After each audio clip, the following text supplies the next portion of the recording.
but I'm just like, why is my brand new phone doing this? Or what, but it's just very annoying. Hey everyone, and welcome to it. Welcome to my iPhone 15 Pro review. I am so excited to get into this video. I've had this phone for about a month now. So after using it, trialing it, learning the pros and the cons, I feel like I can finally give a review. This is the iPhone 15 Pro in natural titanium. If you missed the unboxing, definitely go catch up on that, but this is what the color looks like. Stunning, except you can't really see it much when I put my case on. So this is what it looks like with the case on. I have the 256 gigabytes, and I think that's all you really need to know. I'll link this case that I have on. It's from Target. It was pretty affordable, like around $20, I think. It's cute, and it's done a good job at protecting my phone. I also added a screen protector on. I got this kit off Amazon. It's the kind where like it's a tin and you set your phone in it and then like it lines it up for you. It's like so easy, you don't even have to think about it. Those are my favorite type of screen protectors. And one last thing, I will also link this exact phone model, everything that I have down below as well. Now all of these links are affiliate links, so it does help me out when you guys purchase using my links. So I want to say thank you so much in advance for using my links. It helps me out a lot to keep this channel up and running, so thank you. But I say without further ado, let's go ahead and get on into this review. Alright, first things first, let's talk battery. I'm currently at 17% and I actually just charged this phone up to 65 about 2 or 3 hours ago. So it's already down to 17. I personally, from my experience, I feel like this thing just eats my battery up. I don't know, because I've also seen other reviews where people say it lasts them all day. So I don't know what's going on really, but for me, I feel like it dies constantly. But then on the other hand, it charges insanely fast. Like I will plug it in for even like 20 minutes and it's charged so much. Like I feel fine. So I don't know. I don't know the technological reason for that. So that's just one thing to know. I am thinking of doing a day in my life with my iPhone, but like only using my iPhone for the day and just testing it and just showing you guys what all I use it for in a day, but then also kind of running a battery test then from morning to night, seeing how long it lasts without needing to be recharged. So let me know if you want to see that video, or I think I'm already planning to do it, so make sure you subscribe so that you don't miss it. So that's it on battery. And then another big thing that I also noticed was the overheating. A lot of people mentioned this when it first came out. Personally, I did feel mine overheating probably within like the first 2 weeks. There were a few random occurrences where I was like, why is my phone so hot? And it was, for some reason, almost always when I was driving in the car. I don't know if it's because it was connected to my CarPlay or what, but like it wasn't even like sitting in the sun. It was in the shade, hiding up there. So I really don't know. But I will say ever since then, I haven't really had any issues with the overheating. So I think that must have gone away, whatever that was. But I know I'm not the only one because it was a big thing. Like people were all talking about it. So I don't know. I did have problems with that, but they're gone. So hopefully that's a good sign. Let's talk about the size. So this is the 15 Pro, not the Pro Max. I originally wanted the Pro Max, but I went on release day to the Verizon store, and this was literally the only phone model that they had in stock to sell that day. Isn't that so weird? They didn't have any Pro Maxes or anything. They only had one of these and maybe like one other in the blue color. I was like, oh my gosh, what? I feel like on release day, everyone used to be like lining up outside to buy them, but now you just have to order them all online. I don't know. I missed ordering mine online, and then it said it wasn't gonna come in until November, so I was like, oh, I don't wanna wait that long. So I took my chances and went in right when they opened. You can watch that whole experience in the unboxing video. But anyways, I have the Pro size. It is smaller than what I'm used to. I came from the 14 Plus, which is just slightly bigger. And in the past, I also had the 13 Pro Max, which was big, obviously. So this was a bit of a downgrade in size for me, but I did get used to it. It was so hard the first week learning how to type again on a smaller keyboard because my thumbs were just like hitting each other back and forth whenever I was trying to type. But I'm used to it now. It's really not a big deal. I kind of like the small size. It definitely fits my hand better. Whenever I would have a Pro Max in my unboxing, everybody would be like, oh my gosh, that phone is huge. I think it's just because I have small hands, but it always looked so big in my hand. So this definitely fits a little bit more naturally in my hand. Easier for me to hold, which is nice, but I do kind of wish I had, and we'll get into this a little bit more at the end about which phone I wanted, but I do kind of wish I had the 15 Pro Max, but ship has sailed. This is what we got. Okay, I've had 2 random glitchy weird things happening with this new phone that I haven't seen anybody else talk about other than one girl on TikTok, but I don't know what it is, so you guys tell me. This has happened to me twice now. It's the most frustrating thing ever, so you will learn that I have phone sound anxiety, not even like anxiety, but I am constantly making sure that my volume is down no matter where I am, because I don't want my phone to randomly play a TikTok or an Instagram reel or anything when I'm in public. So I just always sit there and like make sure it's turned down. The same with like my ringer and just my normal volume. So I'm always messing with that. And there's been 2 times now where my phone volume, I will turn it down and it'll just go right back up. And then I'll turn it back down a few notches and it'll just go all the way back up, and like audio and all. So I don't know what that is. I screen recorded it, if you guys saw that. It's the most frustrating thing, and the only thing I found to solve it is just completely powering off my phone and returning it back on. The classic solution to all the problems, but I don't know why it's happened twice now. It's very weird. I don't know if I'm doing something that's causing that or what, but it's just very annoying because I don't know when the next time it's gonna do that. And what if I don't know,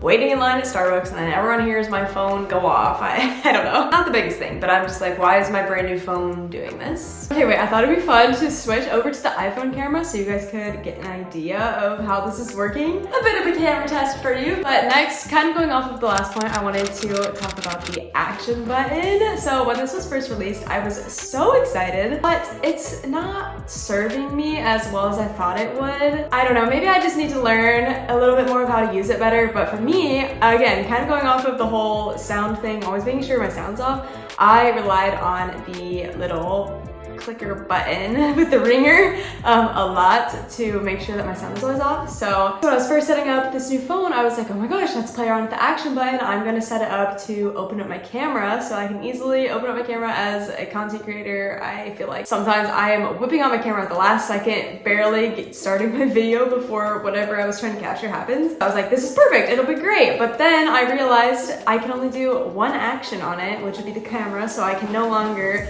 double, triple, quadruple check to make sure that my audio is off, or my ringer, I guess. So I was like, oh, I don't really like this anymore because I like to be certain that my ringer is off, and I can't do that if I have it as the camera. So I almost wish that the button could do multiple things, like if it was one click can turn off my ringer, double clicks can open up my camera. Like I wish there was just a little bit more of function to it. Or maybe if there were 2 buttons, like one was the ringer button like normal, and then we also had an action button. I don't know. I feel like there's just a lot of room for advancement with this anyways, so I'm sure we'll see something changing with this on the next phone. But yeah, I just wish it had a little bit more of use. I think there's some way that you can like make a shortcut, like within like the first click it does something, and then like within 10 seconds later if you click it again you can have it do something else, but that's just a little more, that's too confusing for me. Okay, and now USBC. That is the big thing with this phone, the new change. It has the new USBC port instead of the lightning, which is, you know, the charger. I'm not the most tech advanced person, so if you're not, that's the charging port and how it's a different cord. Honestly, I have been kind of annoyed by it. It's been kind of frustrating, just like with anything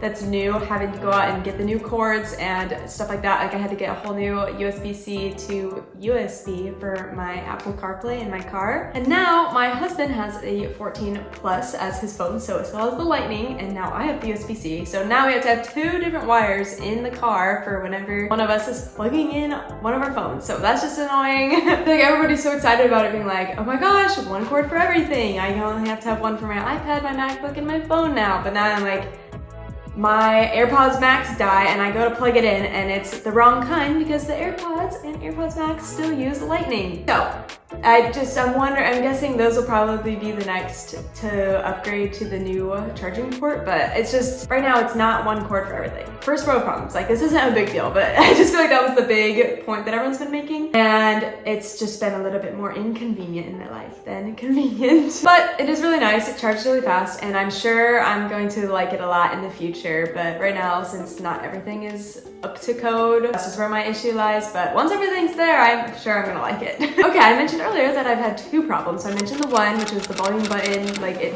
just glitching on me. And then this next one is my phone completely freezes and locks up and gets stuck, and then I can't do anything. This has only happened once, so hopefully not again, but it was just like I couldn't even mess with the volume. When I pushed the power button, it wouldn't power off. When I pressed and held the power button, or both the volume button and the power button at the same time, it would not hard shut off at all. The only way that I could think to turn it off was to say, hey, SIRI, power off my phone. And then she's like, are you sure you want to do this? And I was like, yes, yes, please. Like that was the only way I could get out of it, like powering off and on to like reset it, I guess. But I was like panicking for a second there. I was like, I have no way to turn this off. It's just gonna have to wait until it completely dies out and then I can plug it back in and recharge it and hopefully it's reset then. Which who knows if that would have taken hours or not, depending on what my battery life decided to be that day. But yeah, that was the weird thing. I saw another girl on TikTok had the same problem, but she didn't think to say, hey, SIRI, power off my phone like I did. So she just sat there and waited for it to die. But yeah, it was just like a very weird problem.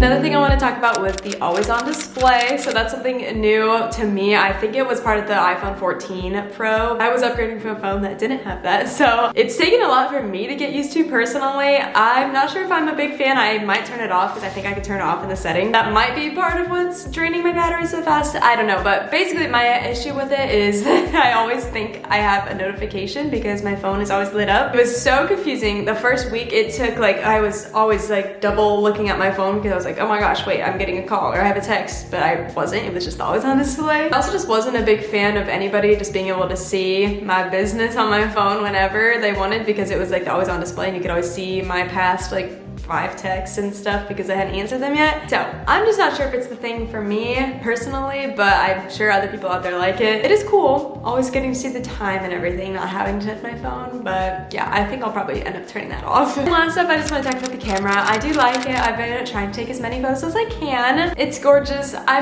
I'm just not the most technical person, so I can't really see like a huge difference between the past few phones that I've had and this new camera. I think I need to like take photos and compare them all side by side, but even then I don't know if I'll even see a huge difference. But it is a really nice camera. I like to know that I have the best phone camera that there is, which is nice. But yeah, that's all I really have to say about it. It does its job. I can use it whenever I'm out filming and I forgot my camera, I can use the phone, so I do like that. Now, after I've kind of given you the pros and the cons, what I've liked and not liked, I do kind of wish that I had the iPhone 15 Pro Max, the one that I originally wanted, but it was just not in store. Probably should have been patient and just ordered it, but that's just like, in all reality, that's just not how the YouTube game works. Like, if I would have just now been posting my unboxing, it's a little late to the trend. So that's why I went with this one. But I would have loved the bigger phone, the 5x zoom, which would have been really cool. And then I also would have upgraded my storage because this one, I bought it without even asking. It only has 256 gigabytes of storage and I always at least need 512. I was so excited that they now have 1 terabyte phone. So I was like, oh my gosh, that's perfect. I'll get that. And then I just completely forgot. So now all of my photos and videos and everything are stored in Google Photos, which is just a hassle to always have to go to that app and download it to this phone whenever I want to post it on Instagram or something. But yeah, that's kind of what I've been thinking in my opinion. And now for the question of should you upgrade? There are a few things that are different than this phone, obviously, compared to all the phones in the past. It's made out of titanium, which hasn't been done before, so it's lighter. Honestly, that's not something that's like a huge priority for me in a phone, so I wouldn't make it just based off of that it's made out of titanium now. It is faster and better in like the technical specs and stuff, but I do feel like there's room for improvement, like with the action button and stuff that are probably we're gonna see changes to in the next version of the phone. So you could always just wait for that. I mean, they're always gonna be faster and have a better camera no matter what, so I don't know. But I do know some companies out there like Verizon or AT&T are doing like some extreme, insane trade-in deals where you can get it for like not very much money at all. So if you qualify for that, I mean, why not? I personally love having the newest device and everything. I can't be the only one out there that just likes having the newest phone. You get to unbox it, you just have a nice fresh new phone. Now, I'm not gonna go through like each phone comparing like the 15 to the 14, the 15 to the 13, the 15 to the 12. I found an article that's like really helpful that goes through and breaks it down like phone by phone, like what I just said. So I will link that below for you guys to read. It's not by me, obviously, but I found it really helpful. But yeah, it's been a good phone. It's been serving me well. I like it. Nice, fresh, and new. I'm not sure what else to say with this, so I think we're gonna end this review off here. Make sure you like this video and subscribe if you found any helpful information. I have a lot of Apple content coming up this next week, so get excited. Sorry, I can't wink, that's so bad. But yeah, that's gonna be the end of this video, so thank you all so much for watching and I'll see you in my next one.